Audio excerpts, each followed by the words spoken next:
So from the outset of the soundscape, there's a bunch of ambience that plays, that kind of sets the scene.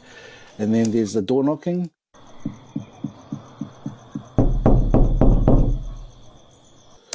Something that I like doing on projects is using our community to submit sounds, to crowdsource sounds and weave them into soundscapes. It's something I've done on many projects. And on this one, we kind of slid it in there too. I thought it would be really cool in terms of an intention to utilize door knocks from our communities to kind of set the tone, set the mood for the soundscape. And so there were 4 people that had submitted. We've got Benna and his knocks. We've got Richard. We've got Malcolm. And then we also got Eric Nice. Cool, and so all of those are tucked into the works.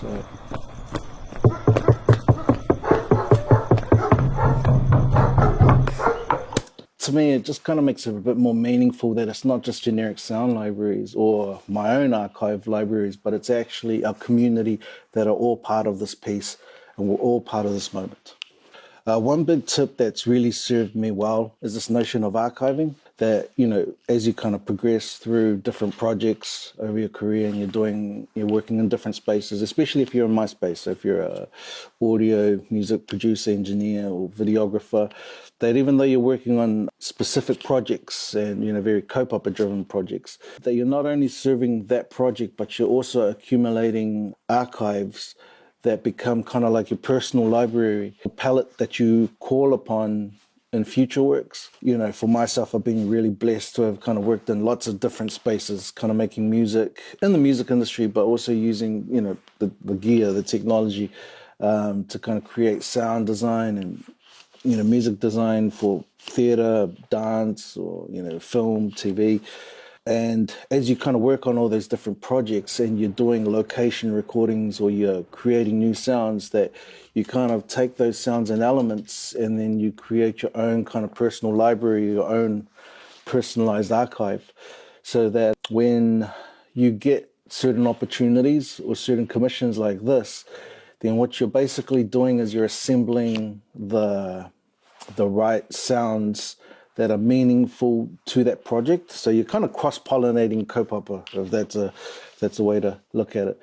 Throughout this soundscape, which was a very heavy topic, it's not just a matter of pulling up generic sound libraries.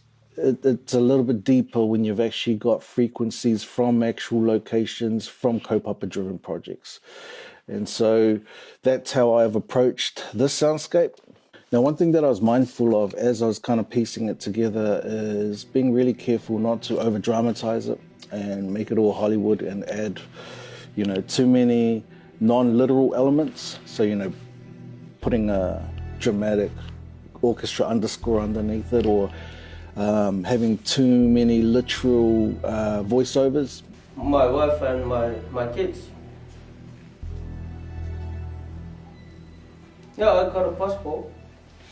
So I did actually get some people in to kind of play around with the idea of voicing over some of the reactions and so forth. But then I did realize that, the second we hear vocals on a track and we hear words being spoken, it's distracting because our ear immediately goes to it and we'll analyze what's being said, how it's being said and so forth. So I really dialed it back after the session. I did tuck into the mix a little bit of voiceover, of reenactments of what was felt. And I think one of the most coolest parts for me was this section here.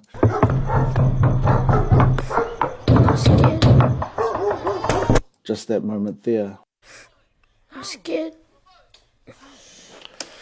Like, that's one of the very few points in the soundscape where you can kind of make out what's being heard, and that's just, the children saying I'm scared, because as you can imagine, it would have been quite horrifying to all of a sudden have your morning interrupted in such a disturbing way. But I did want to kind of ramp up the emotion as it kind of progressed towards the transition part, where we moved from all the tension to the resolution, to the reconciliation section. And so I utilize an archive by Richard Moyle, legendary, ethnomusicologist who is responsible for so many of the earliest recordings in the Pacific, and he's a wealth of knowledge. And I've utilized his recordings and samples in so many works, so many projects over the years. And so there was a piece of his that I'd utilized, which was actually a farewell song. You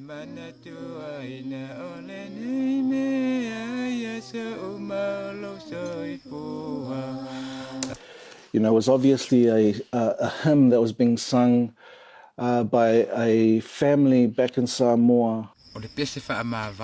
So it was a farewell song. It was a hymn to wish somebody well who was about to traverse the waters. Kind of like what's happened here is, our parents' migrant generation traversing the waters to come here to New Zealand to answer the call for workers and, to get the economy going. And then, we're very conveniently sent back through these dawn raid immigration laws back across the water. And so that notion of departure, of travel, I thought that this would be a very good existing piece of material, of archival material, to just tuck underneath the piece and kind of juxtaposition it. So you got all the chaos of the doors knocking, of the bodies rustling and running, and the dogs barking, and just the crying, babies crying, just all of that chaos. And underneath it is the opposite, was just this beautiful family singing,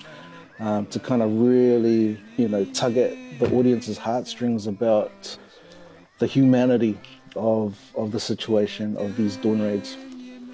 Now, it was really important for me to make sure that I got the reconciliation point right for this. So, the whole front 2/3 of the soundscape is the tension, where we're in tension, which is the name of the piece, intention, which is a double play on words.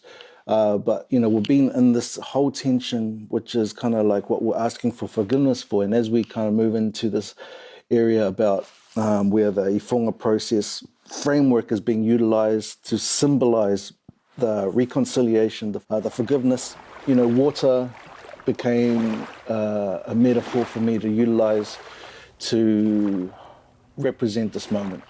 In a lot of cultures, water is, you leave a cemetery and you have to use water to kind of disconnect you from the space and the wairua of where you've just been. And water is a very cleansing metaphor that's used in a lot of art and in general. What I basically do with the hymn is I start rolling off the bass and increasing the reverb so it sounds like it goes distant, it becomes a memory. And so that's what happens here.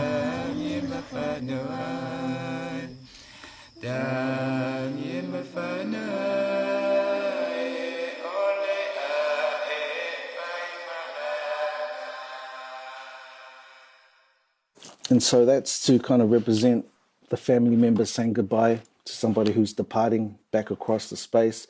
And then also I actually do the same with the water sound that comes in. And so I roll off the high frequency, so it sounds like we're submerged. And then as we move into this transition area, this transition section, then we start to dial back in the high end of the water, so it sounds like we're coming up for air, where we can breathe again in reconciliation and forgiveness.